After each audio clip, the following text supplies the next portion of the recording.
Good, happy Thursday morning, February 13, 2020. I'm Riley King, and welcome to the Riley King Newscast, right here on the Riley King Network. We have a lot of news to get to this morning, so let's begin. First up, silver alert issued for missing man from Ware, New Hampshire. Take a look at this photo. This man is missing. New Hampshire State Police issued a silver alert for this missing man from Ware early Thursday.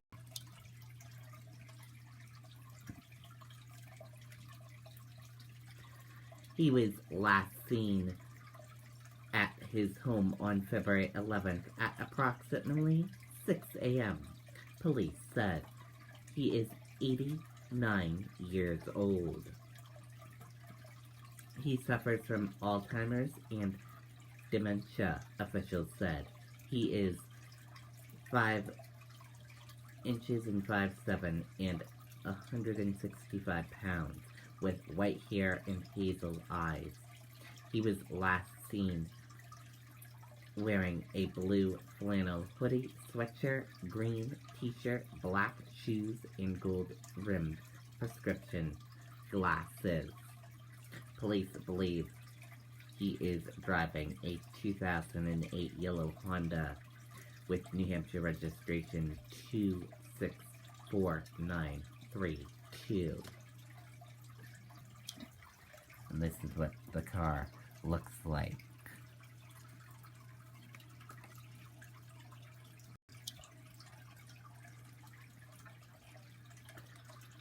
He was possibly spotted February 12th around 3 p.m. in Plymouth on Route 25.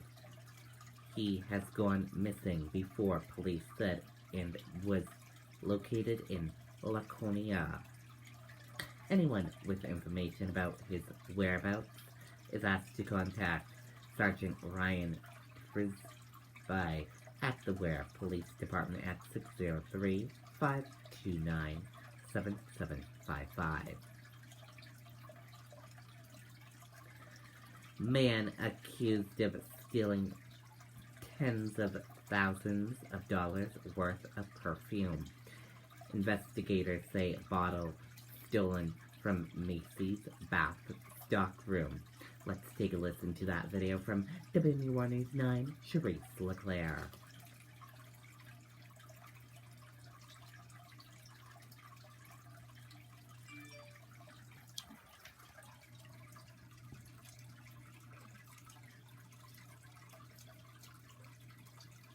Sundays are a little bit more lax. I guess everyone's at brunch, or yoga, or laundry, or other adult activities.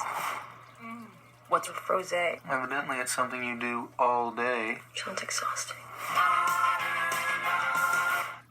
Mel Fleming appeared in court today on theft charges. Authorities were called to the Pheasant Lane Mall back in November after a report of a theft. More than 150 bottles of Chanel Coco Mademoiselle perfumes stolen from a stockroom, worth more than $35,000. 3 men were seen on surveillance getting away with their perfume bottles. Police say it's all part of a theft ring. Macy's organized retail crime manager for the Northeast told authorities he immediately recognized Fleming. He said he has investigated him for approximately 6.5 years, and during that time he has reviewed about 100 surveillance videos, conducted about 12 surveillance operations, and had 3 face-to-face contacts with the defendant.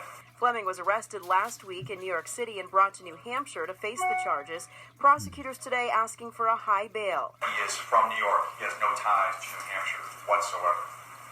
He has an extensive criminal history, Your Honor. Approximately 24 prior convictions on his record. Some of those convictions are for similar crimes in other states, including New York and New Jersey. Fleming also has outstanding warrants out of Massachusetts and Maryland.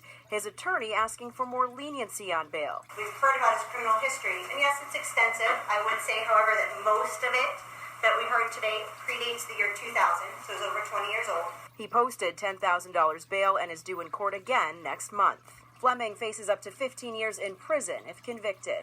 In Nashua, I'm Charisse LeClaire, WMUR News 9. Okay, there you go on that video and that report. New Hampshire Attorney General reports no major issues at polling locations. Attorney General provides election hotline. Let's take a listen to that video from WMUR News 9, Suzanne Rowntree.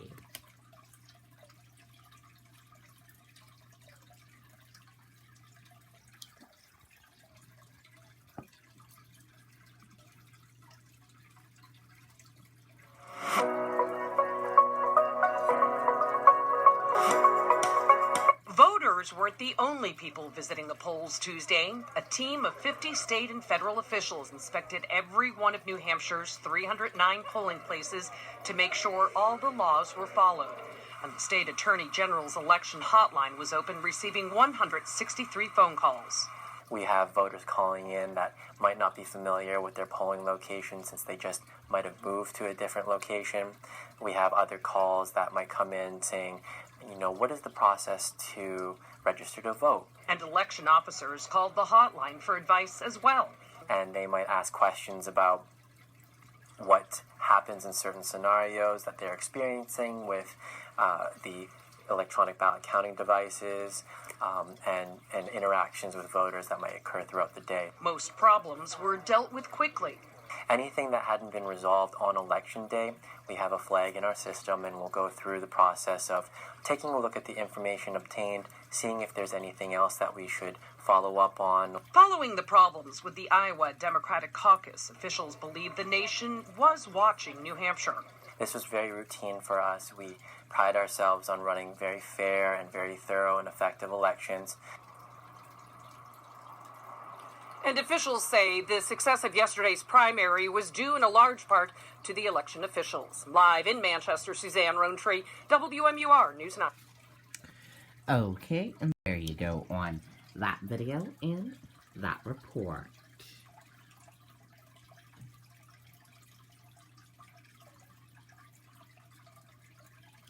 Concord lawmakers debate end of life bill. Legislature would allow people with terminally illness to get medication to end life. Let's take a listen to that video from WMUR News 9, Andy Hirschberger.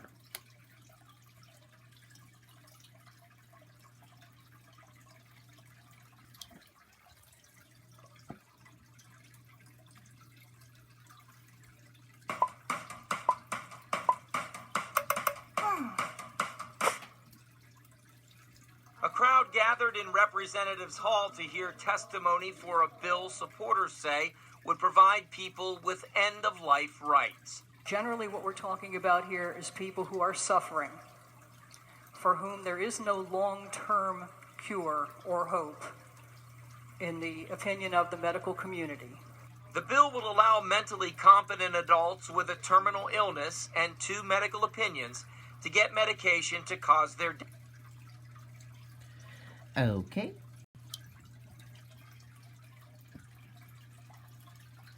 Lawmakers in Concord are weighing whether someone can be assisted in ending their own life. Supporters of the bill said it would not an assisted suicide bill, but those opposed said exactly what it is. The bill would allow mentally competent adults with a terminally illness and 2 medical options to get medication to cause their death. Supporters said it would give people end-of-life rights.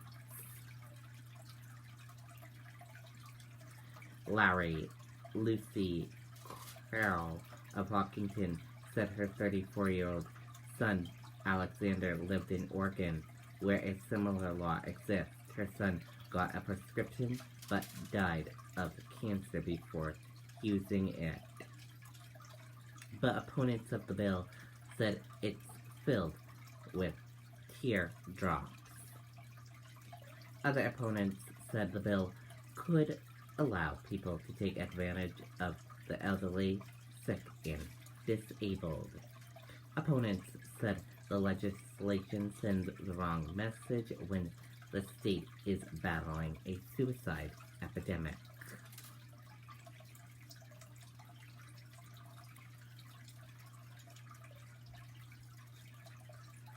A crowd gathered in Granite State businesses see spike around New Hampshire primary. Restaurants, hotels, carked to media and campaigns. Let's take a listen to that video from WMUR News 9, Amy Cavino.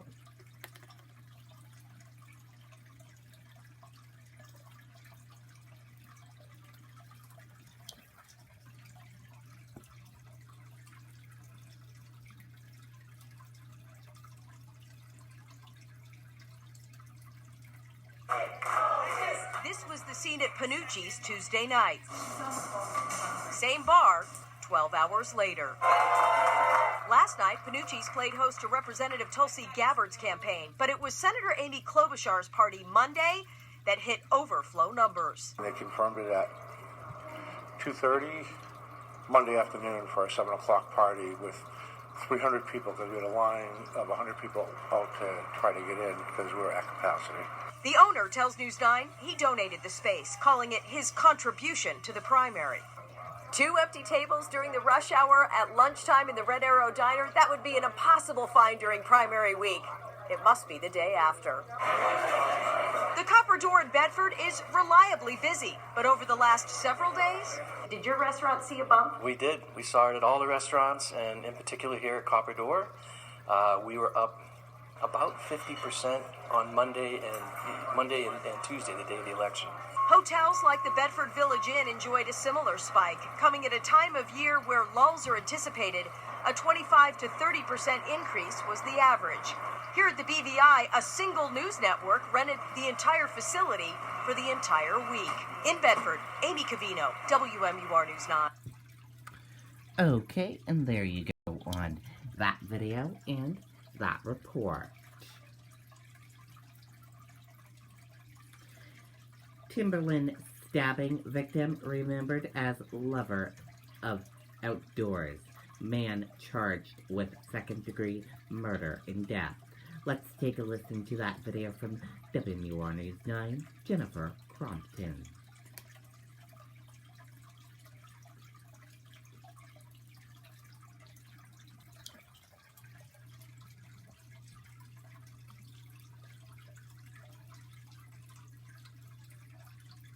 Little is known about 20-year-old Robert Paveo of Berwick, Maine, held without bail in connection with a deadly stabbing in Stratham on Sunday. Police called to Timberland headquarters at 4:30, where Paveo worked for a security company. The investigation leading to his arrest early the next morning. He's been charged with 1 count of knowing second-degree murder and 1 count of reckless second-degree murder. The difference is in the mental state, and we routinely charge in the alternative on second-degree murder charges. Details are few because the investigation is ongoing, but we are learning much more about 46-year-old Catherine Hepner of Exeter, whose life was lost. Catherine Hepner was known as Cassie to friends and family. She'd worked here at Timberland for some time but had been director of marketing for the past 5 years.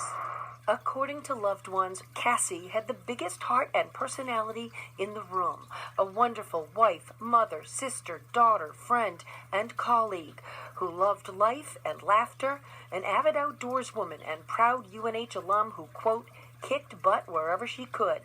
The family is asking for privacy.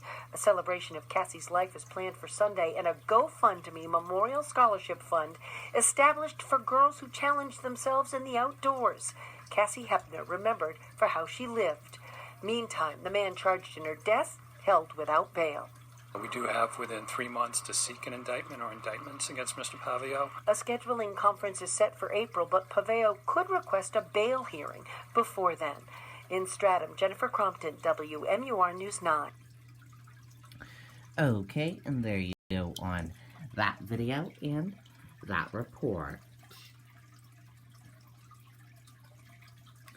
Dow features point to a loss of more than 200 points as coronavirus cases jump. U.S.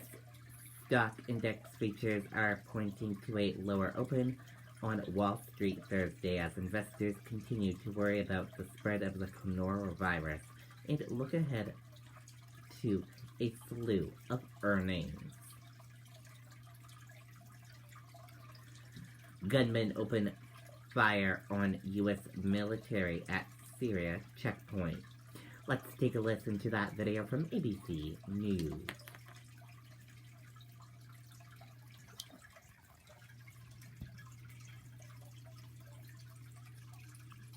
American troops have come under fire in Syria, the U.S.-led patrol, and the confrontation with pro-Syrian supporters, the Americans firing back.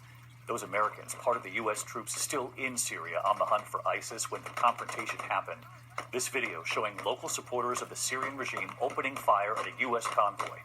ABC's James Longman from Syria tonight.